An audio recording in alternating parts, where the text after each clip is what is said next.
नमस्कार, मैं आचार्य अनुपम जोली। मेष राशि वाले लोगों के लिए आगामी सप्ताह अर्थात 3 अगस्त से 9 अगस्त के बीच में ग्रहों का आपके जीवन पे प्रभाव और उसके समाधान को लेकर आया हूँ। तो सबसे पहले ग्रहों के परिवर्तन और उनके आपके जीवन पे प्रभाव जानने से पहले चंद्रमा के परिवर्तन की बात कर लेते हैं, क्योंकि चंद्रमा तेजी से परिवर्तित होता है और वो आपके जीवन पे तेजी से आपके मन पर असर करता है, बाकी ग्रहों की बात बाद में। तो सबसे पहले चंद्रमा की बात करें तो मीन राशि से लेकर आपका मिथुन राशि तक चंद्रमा का संचरण रहेगा, जिसमें जो मीन राशि है, वो सप्ताह के पहले दिन हम ये कह सकते हैं कि पहले 2 दिन 3 अगस्त और 4 अगस्त को चंद्रमा मीन में रहेगा। और मीन का चंद्रमा जैसा कि मैं हर बार कहता हूँ कि राशि का जो 12वां चंद्रमा होता है, वो खर्चीला होता है।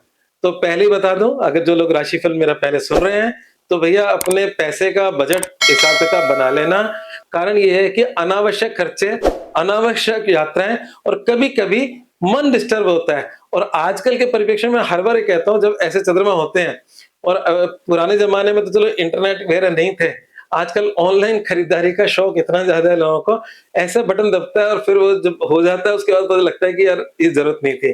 तो ये वही दिन है जब इस प्रकार की बात भी हो सकती है। एक आम जन की बात कर रहा हूँ।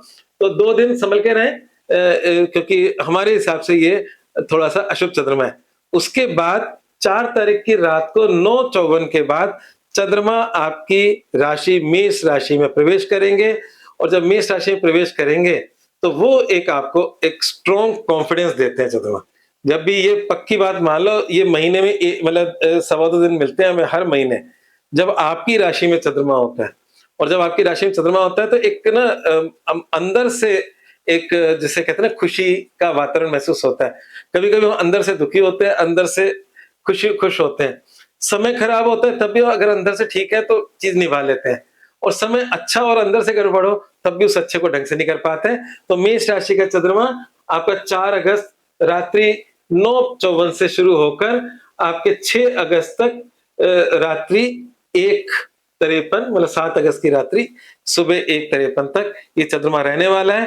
तो ये समय आपके आत्मविश्वास से भरपूर होगा, शुभ सूचनाओं का संचार होगा और आपके जीवन में रुके हुए कार्यों में तेजी आएगी।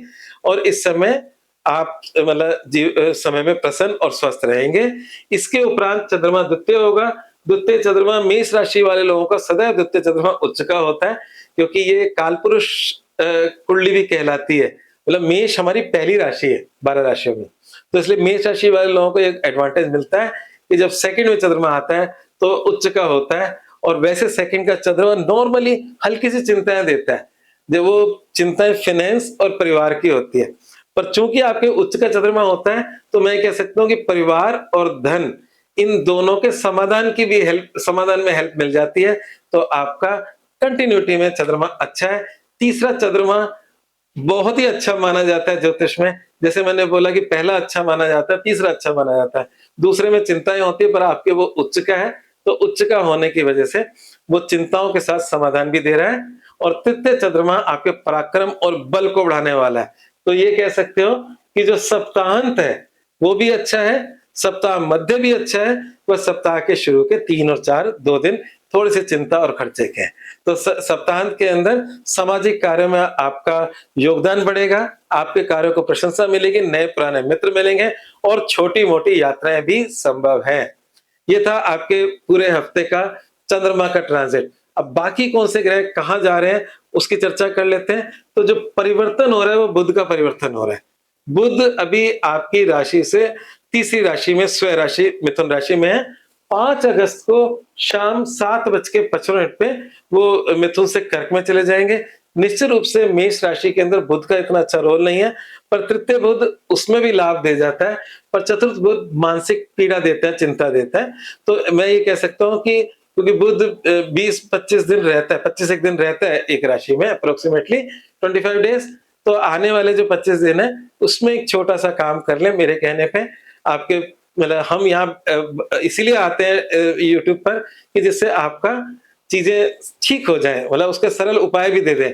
तो आने वाले समय में आफ्टर 5th ऑफ अगस्त या 6 अगस्त से हम कह लें, और अभी भी करेंगे तो कोई बुरी बात नहीं है, हरा चारा गाय को डालना शुरू करें। अगर हरा चारा नहीं तो मूंग की दाल जो होती है, हरी साबुत मूंग की दाल, वो आप पक्षियों को डाल सकते हो। अगर तोते हो तो तोता हो और आपके आसपास तोते आते हो तो नथिंग लाइक इट। और नहीं तो कोई बात नहीं, मूँग की दाल आप चिड़िया कबूतरों को डालें, उससे भी आपको लाभ मिलेगा। तो ये काम आप इस बुध के लिए करें, जिस बुध का परिवर्तन हो रहा है। अब बात करते हैं आपके हेल्थ वाले एरिया को। तो हेल्थ वाले एरिया की अगर हम बात करें, तो मेष राशि का स्वामी मंगल इस समय अपने पराक्रम भाव में है, और पराक्रम भाव में अपनी राशि स्वामी का होना बहुत अच्छा माना जाता है, और मंगल तो खुद भी पराक्रम का ही प्लेनेट है। तो इस समय अगर आपका जो मनोबल है, मंगल की वजह से खूब उन्नत अवस्था में रहेगा, और इस पूरे हफ्ते पर्यंत मंगल वहीं दिख रहा है मुझे, ग्रहों की पोज़ीशन के अंदर। तो आपका स्वास्थ्य सम्मान सब कुछ बना हो रहेगा, आपके कार्यों में ताकत रहेगी, स्वतंत्र निर्णय लेने की शक्ति रहेगी। पर क्योंकि मेष राशि के शनि की सरस्वती भी चल रही है, और वो तो खैर 7.5 साल चलेंगे, उसको हम नहीं बदल सकते, परंतु उसका फर्स्ट फेज़ चल रहा है, उसको भी हम स्वास्थ्य से मतलब कंसर्न करते हैं। तो ये जो 7.5 साल है, जिसका जो फर्स्ट और सेकंड खासकर ज़्यादा स्वास्थ्य से जुड़ता है, क्योंकि आपकी राशि से गुजरता है शनि। सेकंड फेज़ में, फर्स्ट फेज़ में शनि की दृष्टि आपके 12वें घर में बैठकर दूसरे घर पे होती है। एक तरह से आपकी राशि के दोनों तरफ शनि की माया होती है, जिससे हल्का-सा पाप कत्री जैसा हिसाब-किताब बना देता है, जिससे कभी-कभी मानसिक तनाव रहता है। तो शनि मंदिर में तेल चढ़ाएँ, बुधवार को हरा चारा गाय को डालें। ये दोनों चीज़ें अपने जीवन का हिस्सा बना लो, कभी आपके जीवन में परेशानियाँ आएँगी, पर उसके सरल समाधान भी मिल जाएँगे। बाकी अगर हम स्वास्थ्य के लिहाज से ये जो उपाय बताए, आपको लाभ मिलेंगे। हालाँकि मंगल अपनी अच्छी पोज़ीशन पर है, शत्रु राशि में होकर भी पराक्रम भाव में अच्छे रिज़ल्ट्स देता है। बाकी ग्रहों की अगर हम या जीवन के एरियाज़ की बात करें, तो बृहस्पति अस्त चल रहे हैं। बृहस्पति आपके भाग्य और खर्चे के स्वामी हैं, और इस समय चौथे घर में उच्च के जो बृहस्पति हैं आपकी राशि से, वो आपके मतलब खर्चे को भी बढ़ा रहे हैं, आपके मतलब खर्चे को बढ़ा रहे हैं, साथ ही साथ आपके कुछ छोटे-मोटे नुकसान जो 8वां घर होता है, उस पे भी दृष्टि है उनकी। तो उसमें तो कमी आएगी आएगी, पर उच्च के बृहस्पति चौथे में है, तो ज़मीन मकान के मामलों में आपको अभी विचार करना चाहिए, और उसमें शायद आपको कुछ लाभ मिल जाए, लंबे समय से अगर कोई लंबित है तो। ठीक है? वैसे बृहस्पति मेष राशि का अच्छा ग्रह होता है, अस्त ना हो तो आपके लिए ज़्यादा अच्छा है, अस्त है तो उसके प्रभाव थोड़े-से कम हो जाते हैं। यहाँ मैंने बुरे प्रभावों को देखा कि उसकी दृष्टि किन बुरे ग्रहों को बढ़ा रही है, उससे आपको मतलब थोड़ा-सा एक तरह से कह सकते हैं कि ऐसा कुछ बताया जिससे आपको मन में खुशी मिले, इस अस्त होने के बावजूद भी। बाकी बृहस्पति का ना अस्त होना, मजबूत होना आपके लिए अच्छा है, क्योंकि वो भाग्य का स्वामी है, उसकी मूल त्रिकोण राशि आपके भाग्य भाव में। ठीक है? तो यहाँ पर हमने ज़मीन मकान की भी बात करी। शिक्षा के संबंध में कुछ चीज़ें समझाने की ज़रूरी है, क्योंकि लंबे समय से केतु वहाँ पर है, जिसको हम प्रेम संबंध कहते हैं। जिस घर से हम प्रेम संबंधों को देखते हैं, जिस घर से हम शिक्षा को देखते हैं, और जिस घर से हम जुआ, सट्टा, लॉटरी, शेयर्स को देखते हैं। हालाँकि जुआ, सट्टा, लॉटरी इन 3 शब्दों को डिक्शनरी से निकाल देना, क्योंकि हमारे भारत में कानूनन रूप से अलाउ नहीं है। परंतु शेयर और कमोडिटी मार्केट कानूनी रूप से अलाउ है, तो हम उसकी बात कर लें। केतु यहाँ पर बैठा है, और सिंह राशि का केतु है, अग्नि तत्व की राशि में अग्नि तत्व का ग्रह है, कभी-कभार सब कुछ मैच कर देता है। तो पढ़ाई, प्रेम संबंध और हमारा शेयर मार्केट, इन तीनों में केतु लंबे समय से कष्ट वाली स्थिति में है, देने वाली स्थिति में है। पर केतु में एक खास बात है, इस मतलब हर चीज़ अगर हमें नेगेटिव दिख रही है तो उसमें कुछ पॉजिटिव भी होता है। पॉजिटिव ये है कि 5वां केतु हाई लेवल का इंट्यूशन पावर देता है। आपको आने वाली समस्याओं का पहले से भान करा देता है। दूसरी बात, आदमी की इंटेलिजेंस हाई लेवल की कर देता है। मतलब वो व्यक्ति हाई लेवल का इंटेलिजेंट होता है। तो कहने का मतलब ये है कि शिक्षा के अंदर हमें अपना मतलब आईक्यू हाई लेवल का चाहिए, तो वहाँ पर इनडायरेक्टली केतु का उपयोग है। तो अब केतु का उपयोग है, तो हम कैसे उस बुरे को अच्छा कर सकते हैं, यहाँ भी आपको उपायों का सहारा लेना पड़ेगा।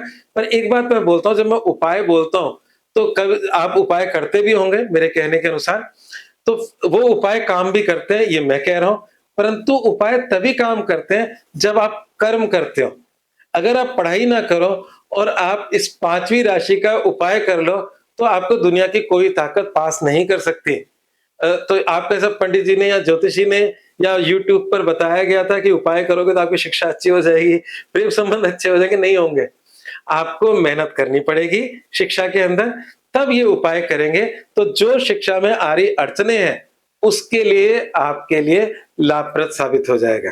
तो आपको मेरे राशिफल को इसी प्रकार से लेना होगा, ठीक है? हम बात करते हैं आपके जीवन में वैवाहिक जीवन की। तो वैवाहिक जीवन को लेकर अभी कुछ अपडेट्स हैं, थोड़ी बहुत परेशानियाँ देख रहा हूँ। अब वैवाहिक जीवन को देख रहा हूँ परेशानियों में, तो उसमें जीवन साथी का स्वास्थ्य भी गड़बड़ हो सकता है। जो शुक्र है इस समय आसमान में नीच के हैं, और चूंकि शुक्र नीच के हैं, तो ये शुक्र आपके वैवाहिक जीवन के स्वामी है। और नीच के कहाँ है? वो भी कहीं न कहीं रोग, ऋण और रिपु, बीमारी, उधारी, शत्रुता, कोर्ट कचहरी वाले खाने में। तो इस समय आपके जीवन साथी से संबंधों में छोटी-मोटी खटास हो सकती है, या जीवन साथी के पे पर्सनल लेवल पे कोई कष्ट हो सकता है, वो स्वास्थ्य का भी हो सकता है। तो इस समय आपको केयर करनी चाहिए, अपने जीवन साथी वाले इश्यू को लेकर थोड़ा-सा सेंसिटिव होना चाहिए, कुछ प्रायोरिटीज़ आपको बदलनी पड़ेगी। ठीक है ना? तभी सब चीज़ें अच्छी चलेंगी, क्योंकि जीवन का मतलब ये है कि उतार-चढ़ाव बने रहते हैं, पूरे जीवन बने रहते हैं। ऐसा नहीं कि मतलब आज गड़बड़ है, कल सही हो जाएँगे, फिर हो सकता है कि एक कभी गड़बड़ हो जाएँगे, वही हम लोग बताते हैं। तो जब हम गड़बड़ कहते हैं, उस समय अगर आप केयरफुल ज़िंदगी जीते हो, तो आप अपने जीवन को और बेहतर स्ट्रक्चर कर पाते हो। तो जो इस राशिफल का लाभ ही है कि आप अपने जीवन को स्ट्रक्चर कर सको। ठीक है? तो वैवाहिक जीवन पे आपको मतलब ध्यान देना होगा। करियर लाइफ की बात करें, तो करियर लाइफ में शनि वक्री है, और शनि वक्री अभी चलेंगे। तो जब शनि वक्री हैं और शनि वक्री चलेंगे, तो शनि वक्री क्या कर सकते हैं और क्या फ़ायदे नुकसान है, तो इसकी बात करें। तो शनि अपनी राशि से पिछली राशि की तरफ जा रहे हैं। हालाँकि जाएँगे नहीं, वो उत्तर भाद्रपद नक्षत्र से रेवती नक्षत्र तक जाएँगे, और रेवती से वापस उत्तर उत्तर भाद्रपद नक्षत्र में आ जाएँगे, मतलब थोड़ा पीछे जाकर वापस आ जाएँगे, मीन राशि में रहने वाले हैं। परंतु जब वो टुवर्ड्स बैक जा रहे हैं, तो एक घर पहले के भी कुछ ऐसे रिजल्ट्स दे सकते हैं, तो वो आपके लिए शुभ लाभकारी हो सकता है। तो उसका पीछे जाने का मतलब वो अपनी मूल त्रिकोण राशि की तरफ जा रहा है, तो हम इसे मतलब इसको भी कुछ थोड़े लाभ के रूप में देखते हैं। तो करियर के अंदर अभी थोड़े उतार-चढ़ाव बने रहेंगे, क्योंकि करियर की राशि आपकी शनि है, शनि वक्री है, उतार-चढ़ाव दे रहा है। उन उतार-चढ़ाव मतलब स्मूथ नहीं है। वक्री का मतलब कभी स्मूथ मत समझना, मैं जब कह रहा हूँ कि लाभ की राशि में जा रहा है, कुछ लाभ दे सकता है, but that is not smooth. आपके जीवन में उतार-चढ़ाव के साथ हो सकता है कोई आपको टेम्परेरी बेनिफिट्स मिल जाए। कार्मिक राशि है, वक्री कार्मिक होता है, तो इसलिए आपके जीवन में इस समय करियर के अंदर आपको बहुत पेशेंस रखना होगा इस उतार-चढ़ाव के अंदर। नुकसान इसलिए नहीं होगा क्योंकि शनि लंबे समय से यहाँ बैठा है, जो चल रहा है वही चलता रहेगा, और वक्री होकर वो आपके जीवन में थोड़ा बहुत उथल-पुथल दे सकता है, पर नुकसान मैं नहीं देख रहा। तो ये था आपका राशिफल।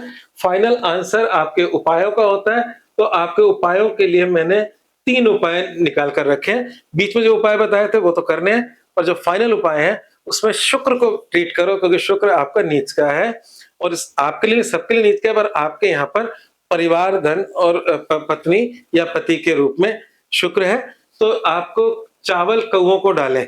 अभी मेरे कल कुछ क्लाइंट बैठे थे, बाहर से आए थे विदेश से। उन्होंने एक बड़ी मज़ेदार बात बताई, और वो मैंने अपने उपायों में भी जोड़ ली।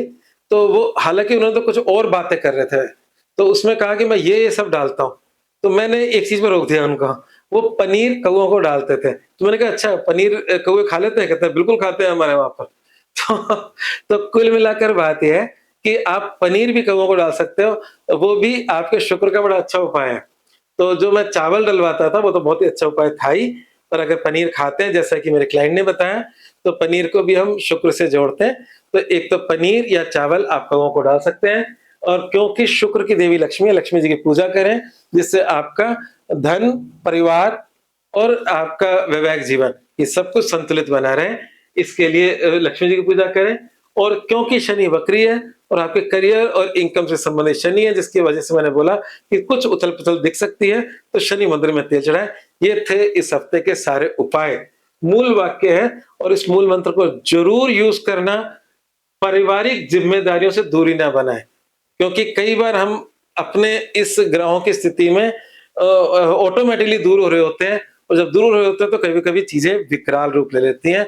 तो इस समय फैमिली को प्रायोरिटी दें, बिकॉज़ आपका दूसरा और 7वीं राशि का स्वामी शुक्र छठी राशि में नीच गया। आज बस इतना ही, धन्यवाद।